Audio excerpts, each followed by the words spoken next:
Selamat pagi semuanya. Pertama-tama marilah kita panjatkan rasa puji dan syukur kita terhadap kehadiran Tuhan Yang Maha Esa, karena kita dapat berkumpul kembali di kelas B104 ini untuk menyaksikan debat pada pagi hari ini. Topik yang akan dibicarakan mengenai kebijakan kesehatan di negara berkembang, maju, dan miskin. Sebelumnya, saya Livian Adi Saputra selaku moderator yang akan memandu debat kita pada pagi hari ini. Peserta debat sendiri terbagi menjadi dua tim, yaitu tim sebelah kiri dan tim sebelah kanan. Masing-masing tim ada 3 pembicara utama, yaitu speaker 1, 2, dan 3. Selanjutnya, semua peserta debat dan audiens patut mematuhi peraturan debat yang telah ditetapkan dan disampaikan. Saya akan membacakan peraturan debat terlebih dahulu. Yang pertama itu ada seluruh partisipan diharapkan untuk kondusif selama debat berlangsung. Yang kedua, peserta menggunakan bahasa sopan dan santun. Yang ketiga, isi debat tidak diperbolehkan mengandung unsur pornografi dan sara. Yang keempat, peserta hanya dapat diizinkan berbicara selama waktu masih tersedia dan sudah diizinkan oleh moderator. Yang kelima, setiap peserta dilarang melakukan tindakan yang dapat mengganggu konsentrasi peserta lain. Selanjutnya ada peraturan interupsi. Pertama, dilakukan setelah 1 menit speaker berbicara dan sebelum 1 menit speaker selesai. Menit 1:01 sampai 2:59. 2 dilakukan hanya pada 4 speaker pertama, yaitu speaker 1 dan 2 dari tiap-tiap tim. Masuk ke speaker 3, sudah diharuskan fokus menyampaikan kesimpulan, tidak boleh disanggah. Yang keempat, speaker bebas menerima atau menolak sanggahan. Penolakan hanya sampai 3 kali. Lebih dari itu, lawan boleh langsung memotong pembicaraan. Yang kelima, ketika terjadi sanggahan, tim pencari mohon siap membantu dengan mencari jawaban. Sesi debat durasi per speaker, 3 menit durasi total di luar sanggahan. Sesi pembukaan, perkenalan dan penyampaian informasi kebijakan negaranya. Sesi debat, penambahan informasi sekaligus perlawanan terhadap mosi negara lawan. Baiklah, langsung saja saya berikan kepada pembicara 1 dari tim Jepang. Waktu dimulai ketika pembicara mengucapkan kata pertama. Baik, terima kasih atas kesempatan yang diberikan. Assalamualaikum warahmatullahi wabarakatuh. Salam, Om Swastiastu, Namo Buddhaya, salam kebajikan, Rahayu, Rahayu, Rahayu. Selamat pagi teman-teman semuanya. Yang terhormat moderator beserta perangkat debat, kemudian teman-teman yang berbahagia. Sebelum kami memulai debat, izinkan saya untuk memperkenalkan diri. Saya Bian Febian, selaku speaker 1, kemudian depan saya ada Kaisa Putri Kamelia selaku speaker 2, serta Feren Panes selaku speaker 3. Di sini kami kelompok ataupun tim dari kebijakan kesehatan negara Jepang menekankan bahwa sistem kebijakan kesehatan negara Jepang sangat menekankan prinsip universal dan layanan berkualitas tinggi dengan pendekatan berbasis pencegahan dan layanan kesehatan yang komprehensif. Negara ini mempunyai sistem asuransi kesehatan nasional yang mewajibkan pendaftaran bagi setiap warganya, baik melalui program asuransi kesehatan perusahaan dan asuransi kesehatan masyarakat pada umumnya. Selain itu, Jepang memprioritaskan pemeriksaan kesehatan rutin dan gaya hidup sehat sebagian dari sistem pencegahan penyakit. Kemudian gaya hidup sehat sebagian dari sistem pencegahan penyakit ini. Kemudian seperti yang kita ketahui bersama, Jepang adalah salah satu negara maju di regional Asia pada umumnya. Menurut data yang kami ambil dari Organisasi Kesehatan Dunia ataupun WHO, angka harapan hidup di negara Jepang mencapai 84 sampai 85 tahun. Dengan ini kami tegaskan kembali sistem jaminan kesehatan yang dalam hal ini asuransi kesehatan menjadi fokus utama dalam pelayanan kesehatan di negara tersebut. Sehingga mereka selaku warga negara diwajibkan untuk mendaftar serta dapat merasakan kebermanfaatan program tersebut secara sepenuhnya. Nah, kemudian di negara Jepang terdapat jenis asuransi kesehatan. Antara yang pertama adalah Employees Health Insurance, dalam bahasa Jepang Kengo Hoken asuransi yang berlaku bagi karyawan dalam suatu perusahaan, di mana tanggungan medis dan anggota keluarga akan ditanggung oleh perusahaan sebesar 70% dari tagihan medis dan sisanya dipotong dari gaji karyawan tersebut. Kemudian yang kedua terdapat National Health Insurance, dalam bahasa Jepang Kokubin Kengo Hoken, asuransi yang menyasar mereka yang berusia di bawah 75 tahun. Dalam hal ini masyarakat biasa umumnya seperti wira swasta, petani, pengangguran dengan tanggungan 70% sama seperti EHI dalam tanggungan medis. Kemudian yang ketiga terdapat skema perawatan medis lansia, dalam bahasa Jepang Choju Iryo Seigo, diperuntukkan bagi mereka yang berumur di atas 75 tahun dengan disabilitas terdaftar sebagai peserta asuransi. dengan cakupan tanggungan 10% dari total biaya, kemudian 50% dari subsidi pemerintah, dan 40% distribusi oleh kontribusi generasi pekerja. Mungkin itu saja yang dapat sampaikan. Terima kasih.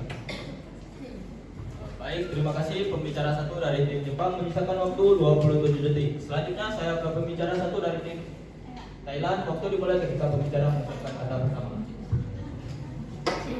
Assalamualaikum warahmatullahi wabarakatuh. Shalom, Om Swastiastu, Namo Buddhaya, salam kebajikan. Salam sejahtera bagi kita semua. Sebelumnya terima kasih kepada moderator yang telah mempersilahkan kami untuk berbicara, dewan juri yang terhormat, staf kibar serta tim negara Jepang dan para audiens yang kami banggakan. Meski perdebatan kali ini ialah sistem jaminan kesehatan, namun sebelumnya izinkan kami memperkenalkan diri terlebih dahulu. Saya Amalia Putri Sakira Sadeli sebagai pembicara satu dari tim negara Thailand, serta di sebelah saya ada Karamina sebagai pembicara kedua dan Gania Ilmi sebagai pembicara ketiga. Kebijakan kesehatan merupakan kebijakan publik yang didefinisikan sebagai suatu cara atau tindakan yang berpengaruh terhadap perangkat institusi, organisasi, pelayanan kesehatan, dan pengaturan keuangan dari sistem kesehatan itu sendiri. Kebijakan kesehatan merupakan kegiatan dari sistem kesehatan yang dapat dilakukan terhadap pengguna pelayanan kesehatan khususnya masyarakat. Kebijakan ini menjadi acuan bagi pelayanan kesehatan dan pengaturan seluruh proses di dalam organisasi. Keberhasilan implementasi Universal Health Coverage atau UHC pada tahun 2015, 98,5% penduduk Thailand diasuransikan oleh 3 skema asuransi kesehatan publik, yaitu yang pertama Universal Coverage Scheme atau UCS, yang kedua Civil Servant Medical Benefit Scheme atau CSMBS, dan Social Security Scheme atau SSS. Universal Coverage Scheme atau UCS adalah program asuransi kesehatan nasional terbesar di Thailand. UCS sendiri merupakan kebijakan kesehatan yang dirancang untuk memberikan layanan kesehatan yang komprehensif dan terjangkau bagi seluruh warga negara Thailand tanpa memandang status pendapatan atau pekerjaan, dan menjadi landasan utama sistem kesehatan Thailand itu sendiri. Skema asuransi kesehatan yang kedua adalah CSMBS. Penerima manfaat CSMBS ini adalah pegawai negeri, yaitu pegawai pemerintah dan tanggungan mereka termasuk pasangan, orang tua, dan hingga 3 anak yang berusia tidak lebih dari 20 tahun. Berdasarkan manfaatnya, penerima mendapatkan perawatan medis gratis untuk layanan media rawat jalan di fasilitas perawatan kesehatan publik, biaya obat-obatan, biaya perawatan dan organ buatan, biaya kamar serta makan tanpa pembayaran bersama atau koasuransi. Skema ini dibiayai melalui pajak umum dan diatur oleh Departemen Pengawasan Keuangan di dalam Kementerian Keuangan. Dan skema yang terakhir, skema asuransi yang ketiga adalah SSS, yaitu mencakup pekerja sektor formal tanpa memandang warga negara mereka, termasuk warga negara Thailand yang bekerja di sektor formal. SSS adalah skema asuransi wajib yang mengatur pemberi kerja untuk berkontribusi pada pajak penggajian yang juga ditanggung oleh karyawan mereka. Skema ini dibiayai oleh kontribusi tripartit, yaitu pemberi kerja, pekerja itu sendiri, dan pemerintah Thailand. Sekian dari saya, terima kasih. Baik, terima kasih kepada pembicara satu dari tim Thailand. Sisakan waktu 22 detik. Selanjutnya saya ke pembicara 2 dari tim Jepang.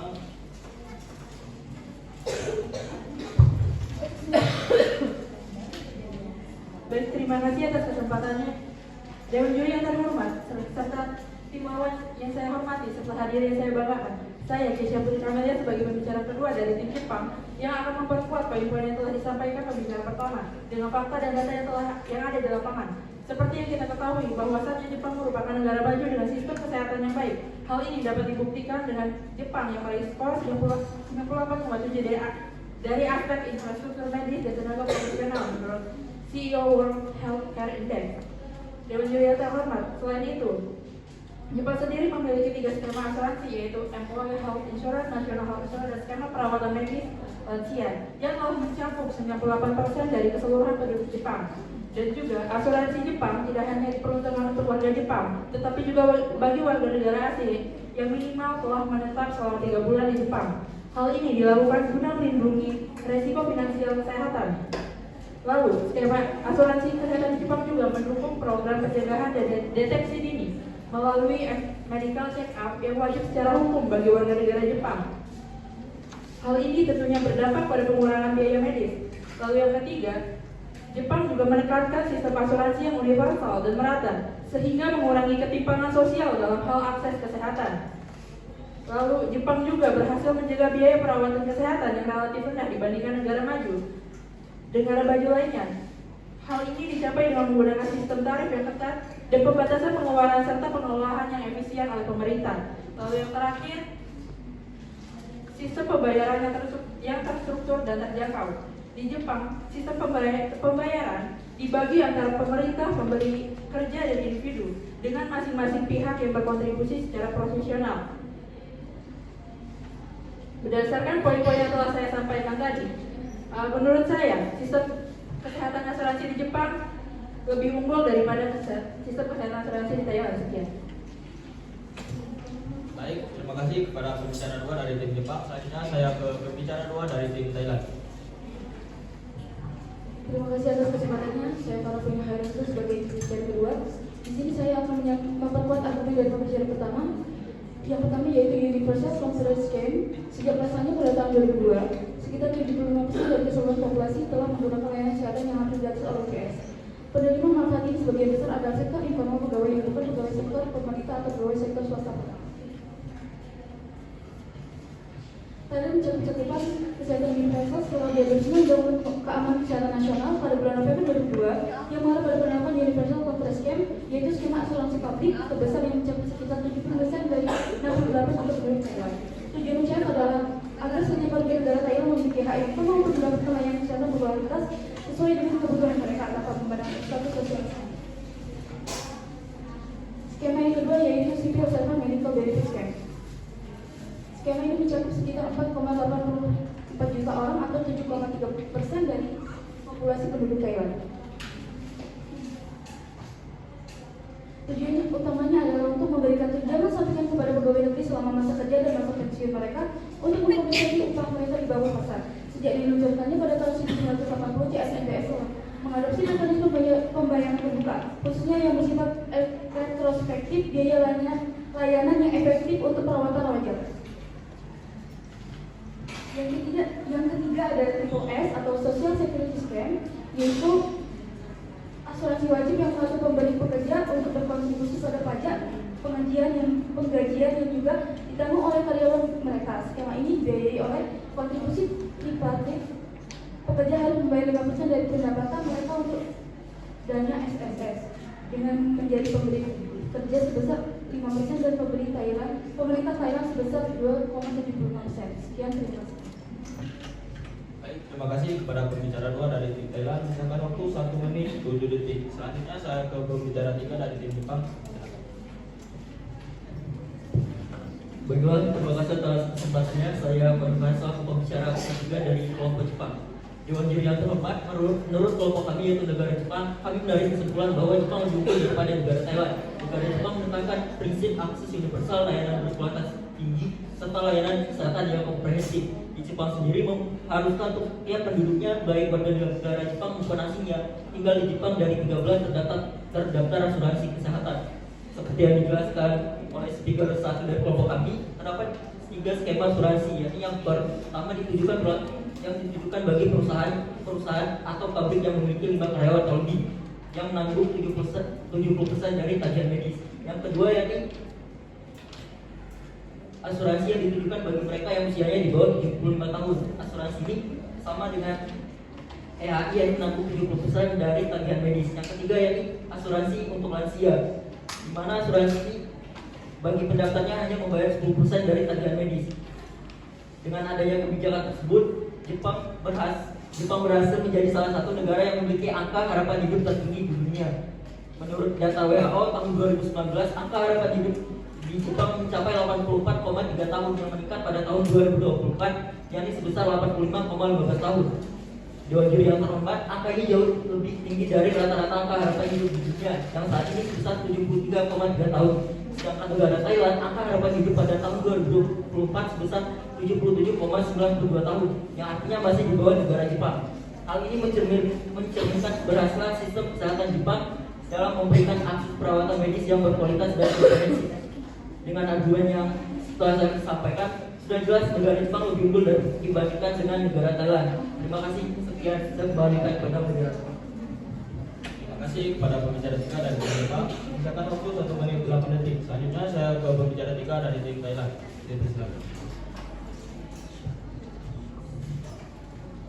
Baik, terima kasih moderator. Saya Leni Iman Sani sebagai pembicara ketiga akan menyampaikan kesimpulan dari paparan yang telah disampaikan.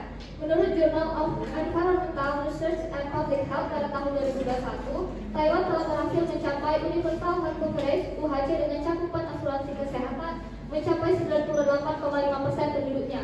Pencapaian ini menjadi contoh sukses dalam implementasi sistem kesehatan universal di Thailand. Adapun 3 skema atau jenis asuransi kesehatan di Thailand, yaitu yang pertama Universal Coverage Scheme atau UCS, yang merupakan asuransi terbesar di Thailand yang memberikan layanan kesehatan ke seluruh warga negara tanpa memandang status sosial ekonomi. Yang kedua ada Civil Servant Benefit Scheme atau CSNBS yang diperuntukkan bagi pegawai negeri dan keluarganya. Yang ketiga ada Social Security Scheme atau Triple S, mencakup pekerja sektor formal. Ketiga skema atau jenis asuransi kesehatan di Thailand tersebut memiliki tujuan yang sama, yaitu untuk meningkatkan derajat kesehatan masyarakat. Kami mengakui bahwa jenis asuransi kesehatan di Jepang lebih unggul daripada di Thailand karena menyesuaikan dengan negaranya, di mana Jepang adalah negara maju dan dibuktikan dengan angka kehidupan yang tinggi. Namun, Thailand merupakan salah satu dari sedikit negara berpendapatan menengah, dan Thailand merupakan negara berkembang yang berhasil menerapkan cakupan kesehatan universal UHC seperti data yang telah saya sampaikan di awal.